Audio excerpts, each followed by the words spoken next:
sisters in Gaza. May Allah have mercy on them. May Allah forgive their martyrs. May Allah subhanahu wa ta'ala heal those who are injured. And may Allah subhanahu wa ta'ala ease the difficulties and remove this. Having then done so much for us, can we ever forgive ourselves if we don't strive to rise to this level? If we don't do our due diligence to continue to keep their cause alive? Will we ever be able to forgive if we don't remember the challenges and atrocities and the genocide that's taking place? Will we ever forget and forgive ourselves if we don't make sure that our children remember every single challenge that they passed through? And will we ever let anybody ever treat Muslims less than they deserve the respect after they have demonstrated the commitment towards the faith? God forbid, may Allah forgive us if we in any shape and form ever were to damage this respect that they have gained and earned through the sacrifices that they have paid. We too also will be held accountable by Allah subhanahu wa ta'ala. Wallahi, this must resonate with us in order for us to feel this. Today, the pain that we felt in this dua, ayah that was recited that we feel connected, we must always feel this way. Why do I say this? How come, Imam Musa, why do you feel that? Well, let's take it to our own personal level, in our own family. If somebody passes away in our family who was loved one, aged, we have a reason to understand. Somebody who was sick, we have a reason to understand. For a long time and they passed away. But if somebody in somebody's family passed away like this, a young, able, with the bright future ahead of that individual, all of a sudden dies in an accident. Ask the pain of losing that loved one to the parents and the family members. No matter how gray they may grow, but the pain will always remain fresh of the young life that they have lost the family. They will always stop you from talking about anything because it will refresh the memory of the lost. Of one individual. Habibullah Sayyidina Rasulullah said, the Ummah is like the desert, it's a family. How much pain should we be feeling? We should forget about smiling, celebration. To that degree we should feel, if they get the chance to keep the Holocaust alive, why do we forget? Time and again the Ummah is being put through this trial and thousands of lives are being lost, and no sooner that these things goes off and nobody talks about media, we do also talk about other issues and forget about the atrocities and the challenges, and then history repeats again 7 years back, and you rebuild the whole thing, everything is brought to the ashes, and then you rebuild again by spending billions. My question today is this, only threefold. I know it's getting long, but you are the people of understanding. If I could communicate this and if the message resonates with you, I hope and pray that we will be able to do something to stop this from happening, not only to Muslims, to anyone. We are the messengers of Messenger Muhammad Rasulullah sallallahu alaihi wasallam, who are rahmatul lil alameen, who is the mercy for the universe. So we can never be selfish. We'll be concerned for the humanity at large. So there are three things.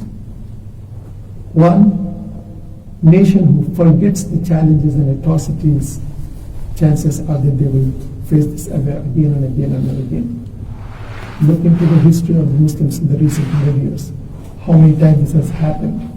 The fact that it is repeating tells us that we are not paying enough attention and doing something to stop it from happening. What can we do? Remember it, mobilize. And please allow me to say these things. We are very generous Muslim Americans are very generous.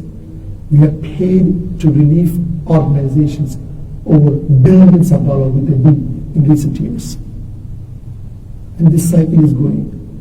Once you give this 100% to the relief every single time, it will demand more and more and more. Those situations are not happening accidentally, it is being done systematically to drain the resources of the Muslims. If this crisis were not there, Muslim American today could have been $2 billion richer. This $2 billion could have helped paid for the mortgage, helped paid for the education students' loan, for help paid for the masajid and institutions deficit completely relaxed. If nothing, at least Muslim American could have used zakat of this $2 billion for the advocacy, where you could literally keep politicians in your pocket for petty change. And we have not done so. By influencing and using your money where it mattered the most, fraction of it, you can make the difference.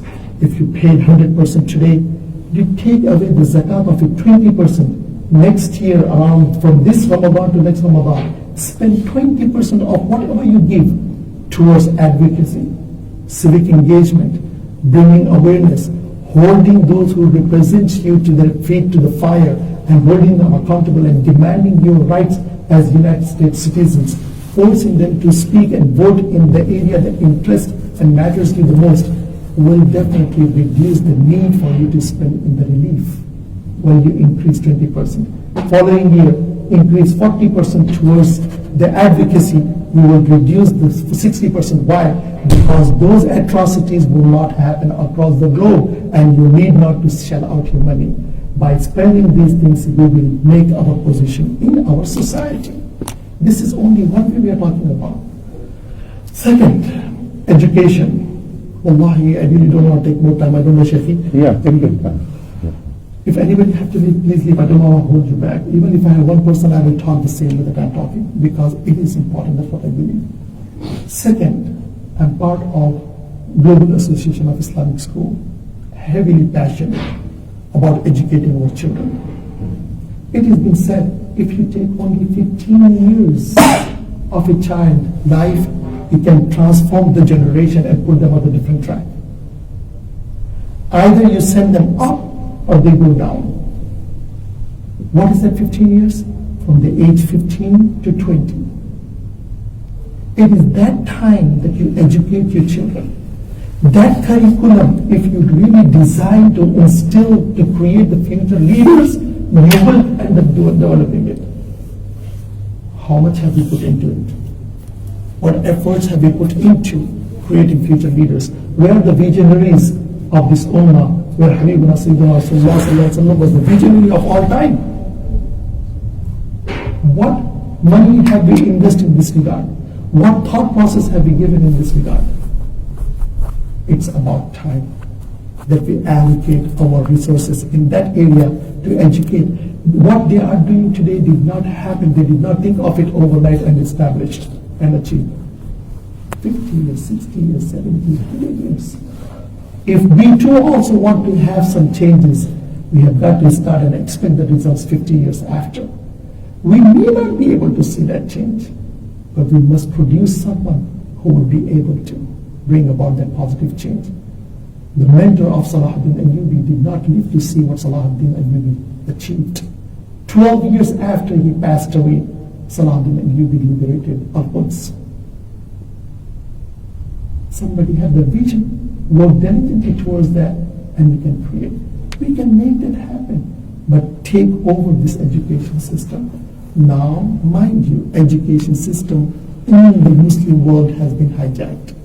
I'm not going to name the state countries who have on the state level invited and asked them to revive our education system and customize and design. In doing so, they have literally taken off from the textbook of those ahadith in which Alamatul Sa'a was mentioned. I'm just hinting and moving along, you all understand what I'm talking about. And they said that you give us 15 years, we will give you the generation who would say no bite to anything that you would say. And 15 years passed. They launched a concert. In first 2 hours, 17,000 tickets were sold in that city. And those who purchased They said that this is the product that we have raised on the curriculum that we have sold them. Now they are calling saying labbaik to anything. This was the death that we wanted to prove, and we succeeded in our goal.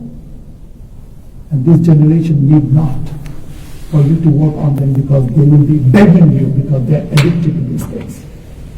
That was strain on them. We can use the same mechanism in reverse. Educate, educate. Second, those who are resourceful, use your money wisely and influence those who make the decision. Find your place in the decision making and secure the future for the future generation. Two, those who are passionate about education and have children, or the children are grown up already, the oldest children are our children. Educate them with the goal of 15 years, we will do the other thing. Last but not the least, it is not only Palestine where the Muslims are going through this difficulty. Sudan, Yemen, nobody talks about it. Where were Muslims? 55 million Muslims reduced to 15 million Muslims. Their organs are literally sold on internet. They're using as a harvest of organ harvest. Burmese Muslims, Syrian Muslims, now come to Indian Muslims. I'll tell you one story. I'm over 55 now. Back in the days when we were 8-10-year-old in India, originally from Shef, we used to have a lot of riots. And the youth will come out to defend. And we will hear the noises of women crying and children begging for help.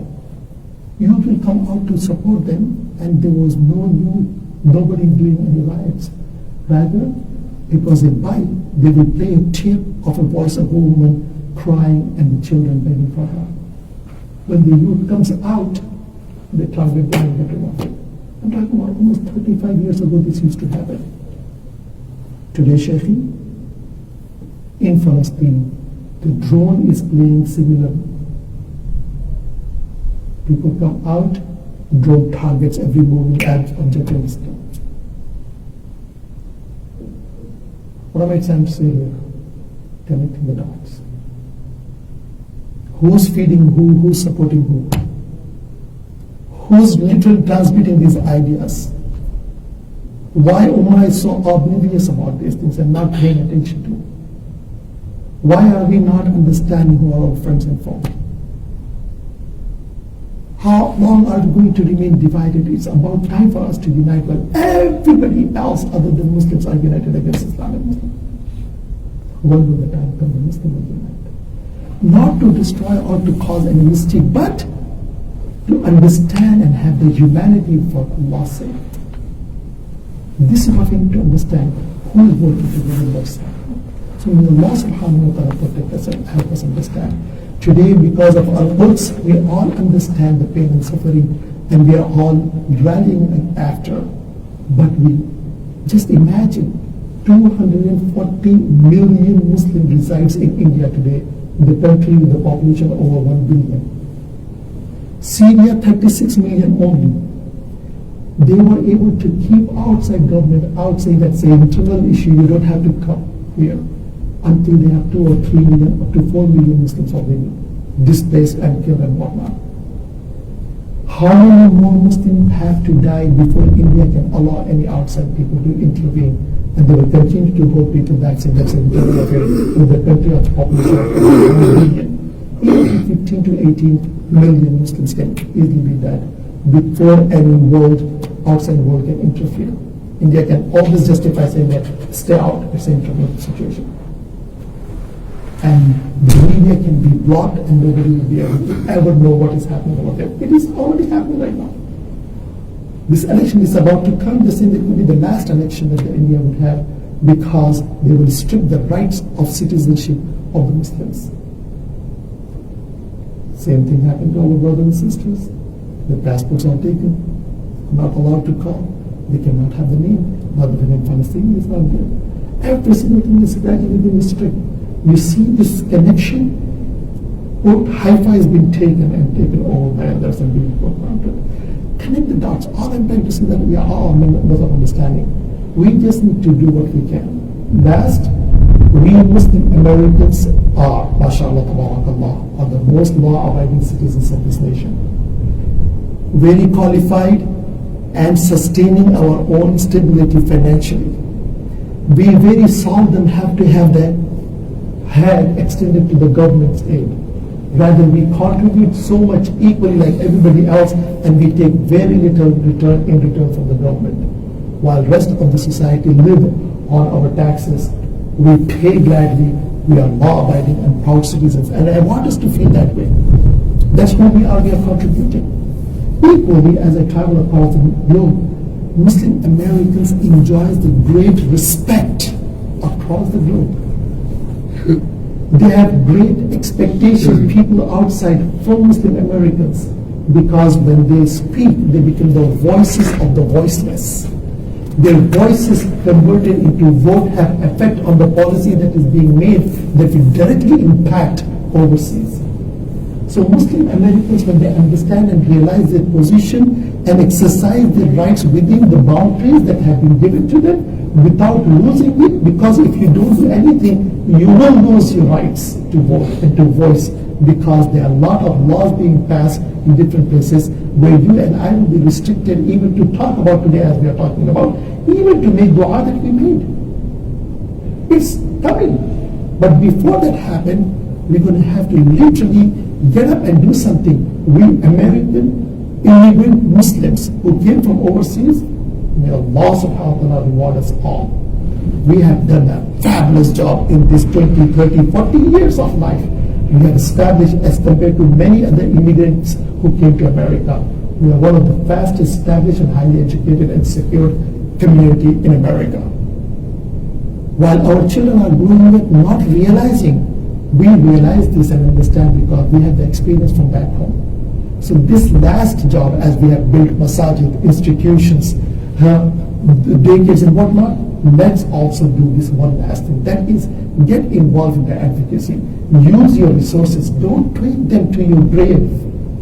Get involved, engage politicians, get involved in the local and from brothers and sisters, our new generation, hope and wait for them to get involved. So inshallah, when the policies are made, they will be on the table.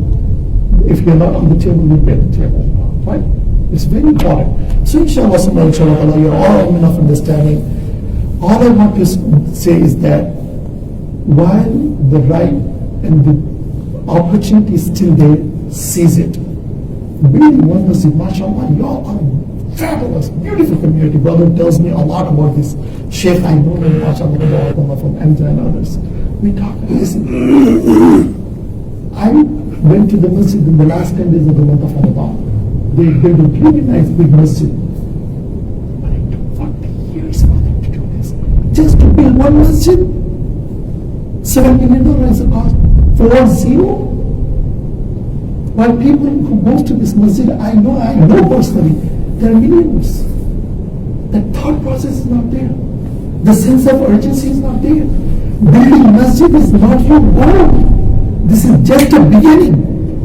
You have a lot more important things to do, and if you don't really take care of these petty things, then when will you really come to the real issues? So building a masjid, building a school, building a university is just a beginning. We just don't have to spend our entire lifetime just building that one. So inshallah, I know you have a wonderful masjid coming up. You have been very close to realizing your dream. I hope and pray that may Allah subhanahu wa ta'ala reward you immensely and give lots of barakah in your earning. But if you can by any means expedite this process rather than having tomorrow, get it done yesterday. Have that sense of urgency. So while you're still able to do and think clearly and you still have the policy that is still open the door for you before it is closed, you can get something established. It is very important. Think of this urgency. The people who are trying to escape these atrocities in Gaza, they are rushing, but they did not run fast enough until the gate closed. They made it all the way to the gate, but it stopped. How would they feel? similar could be the situation of the Muslim Americans. If we only make the target of building masjid and we think that we did so much, it was just a beginning and we really missed the boat. And we certainly don't want to do that. So may Allah subhanahu wa ta'ala give us to back Islam in a very life. May Allah subhanahu wa ta'ala give the ummah the nusra that we all need, and may Allah subhanahu wa ta'ala give this ummah again the maqam and dignity and respect that they deserve. That the world will be guided through them. The world will see the mercy of Allah subhanahu wa ta'ala through them. May Allah subhanahu wa ta'ala allow the ummah to educate the rest of the world. These are the dua that we also need to add, because we deserve to be in that position. كنتم خير أمة تأمرون بالمعروف وتنهون عن المنكر, Allah subhanahu wa ta'ala says. So we have got to literally think that we walk and do act like each other. SubhanAllah, alhamdulillah, subhanAllah, alhamdulillah, wa nastaghfiruka wa natubu ilayk.